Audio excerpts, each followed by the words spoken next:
Halo, selamat siang. Kembali dengan Halim Sugiarto.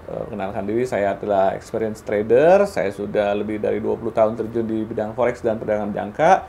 Seperti biasa, saya akan sharing pengalaman, edukasi, terutama mengenai forex dan transaksi berjangka.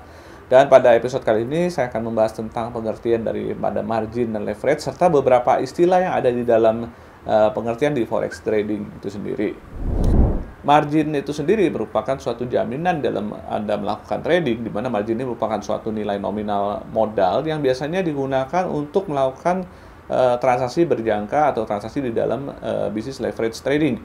Nah, sementara kalau di leverage trading kita tahu bahwa leverage trading itu merupakan suatu nilai ungkit, di mana di situ Anda bisa melakukan transaksi lebih besar daripada margin jaminan Anda. Nah, biasanya penggunaan leverage ini ditujukan untuk awalnya lebih kepada untuk melindungi nilai. Jadi artinya contohnya perubahan nilai yang terlalu fluktuatif itu sangat berisiko sekali untuk perusahaan-perusahaan yang melakukan pembelian atau penjualan dengan pembayaran termin di beberapa bulan atau beberapa minggu ke depan. Artinya kalau misalnya contoh kemarin saya pernah menyampaikan ulasan tentang misalnya suatu produk seperti yang dimiliki perusahaan besar Amerika Serikat seperti Apple.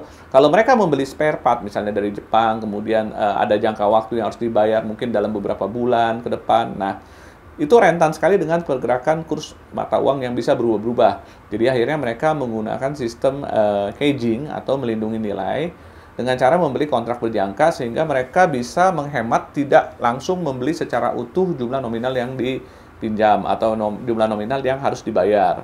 Nah, biasanya leverage ini tentu saja berbeda-beda. Kalau misalnya leverage ini nilainya 1:1, berarti otomatis Anda harus mengeluarkan nilai sesuai dengan apa yang Anda beli, karena 1:1. Nah, umumnya di pialang-pialang itu menggunakan leverage minimal adalah dari 1:30 hingga 1:100. Nah, biasanya kalau leverage-nya semakin kecil seperti 1:30, otomatis resiko keamanan dana untuk Anda melakukan trading jauh lebih nyaman jika dibandingkan dengan leverage yang lebih besar. Nah, di Indonesia sendiri rata-rata perusahaan pialang menggunakan leverage 1:100, yang artinya kalau Anda membeli suatu kontrak dengan nilai tertentu atau dengan istilah lot, ya kan?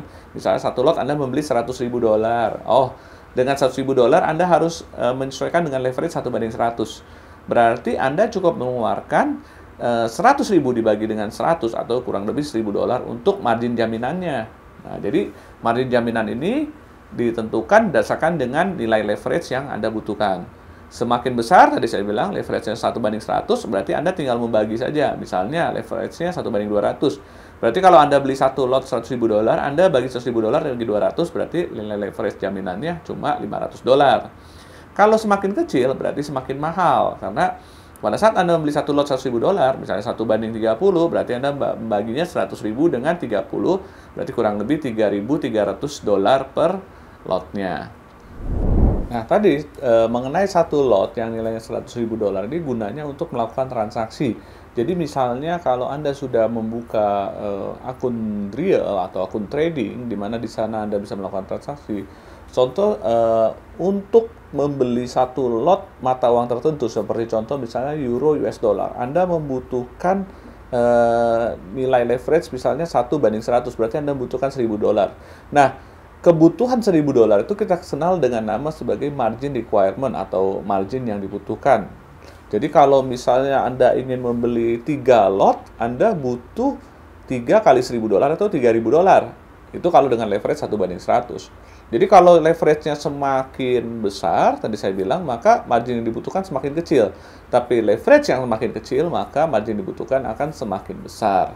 Nah, untuk melakukan suatu transaksi di mata uang untuk pembelian, biasanya kita memerlukan dana awal. Dana awal ini adalah margin yang untuk pembukaan rekening atau pembukaan account di awal. Dan biasanya tentu saja saya berharap bahwa uang atau margin digunakan itu adalah uang yang memang uang dingin. Karena untuk melakukan trading biasanya kita butuh sedikit spare untuk mendapatkan hasil yang lebih besar. Artinya, oh, kalau Anda mau trading dengan uang yang memang uang belanja Anda, itu artinya jadi perputarannya sangat singkat. Nah, kadang-kadang kita untuk mendapatkan hasil yang besar, kita harus menunggu, dan menunggu itu butuh waktu gitu. Waktunya berapa lama? Ya, waktunya kadang bisa 1 hari, kadang bisa 1 minggu, bahkan hingga 1 bulan untuk mendapatkan momentum yang tepat. Nah, berikutnya saya akan membahas beberapa istilah di dalam forex trading yang sering Anda dapatkan. Pertama, tentu saja tidak lepas apa yang namanya lot.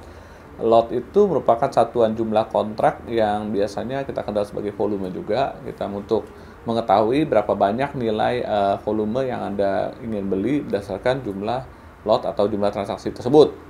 Dan yang kedua adalah pips.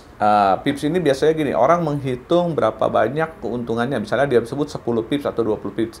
Jadi pips ini merupakan satuan terkecil di mana di dalam pergerakan harga forex itu yang kita hitung sebagai satu keuntungan atau kerugian. Biasa kalau orang yang untung 30 pips, berarti dia untung tinggal dikali aja 30 pips itu satu pipsnya berapa. Jadi itu kita bisa dapatkan berapa nilai keuntungan atau kerugiannya. Kemudian ada istilah spread. Spread ini kita sebut sebagai istilah jual beli ya. Jadi nilai jual dengan kurang nilai beli. Biasanya kalau Anda ke money changer atau manapun selalu ada istilahnya spread atau jual beli. Dan berarti biasanya harga jual itu pasti lebih murah dibandingkan dengan harga beli. Karena kalau beli biasanya kita dapat selalu lebih mahal dan harga jual biasanya pasti lebih murah. Kemudian ada istilah juga swap. Swap ini artinya biaya menginap. Karena kalau transaksi forex biasanya Anda kan membeli dengan nilai kontrak. Dan untuk membeli nilai kontrak tersebut Anda menggunakan margin atau jaminan. Nah, berarti di sini ada pihak yang menjamin. Nah, sehingga pada saat Anda membeli mata uang tertentu, Anda akan dikenakan beban biaya bunga.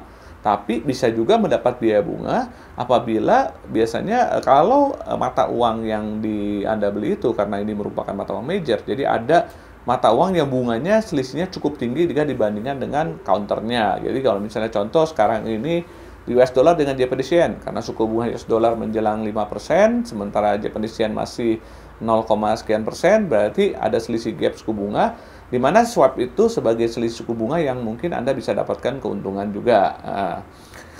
Kemudian ada commission. Commission itu biasanya biaya yang dikenakan apabila melakukan transaksi. Tentu saja bervariasi, tiap perusahaan berbeda-beda nilai komisinya. Kemudian ada lagi balance. Jadi balance itu adalah jumlah uang yang telah terrealisasi apabila posisi itu sudah di-close atau sudah dilikuidasi, dan sedikit berbeda pengertiannya dengan equity. Nah, kalau equity itu lebih melihat pada jumlah margin atau jumlah uang yang tersedia pada saat itu. Jadi kalau misalnya ada posisi yang open, baik itu posisi floating profit atau sedang untung ataupun sedang floating loss atau sedang rugi, maka akan tercermin di equity tersebut. Jadi kadang kalau misalnya balance-nya besar, equity-nya kecil, berarti equity-nya memang sedang floating loss. Berarti equity ini sebenarnya merupakan nilai real asset atau margin Anda yang terjadi pada saat itu, baik itu dalam posisi open pada saat float trade ataupun loss.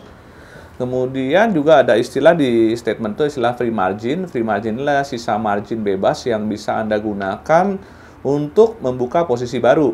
Jadi kalau bicara soal di statement ada namanya istilah margin bebas, berarti Anda misalnya tadi saya bilang satu lot tuh butuh berapa margin yang dibutuhkan tergantung daripada leverage.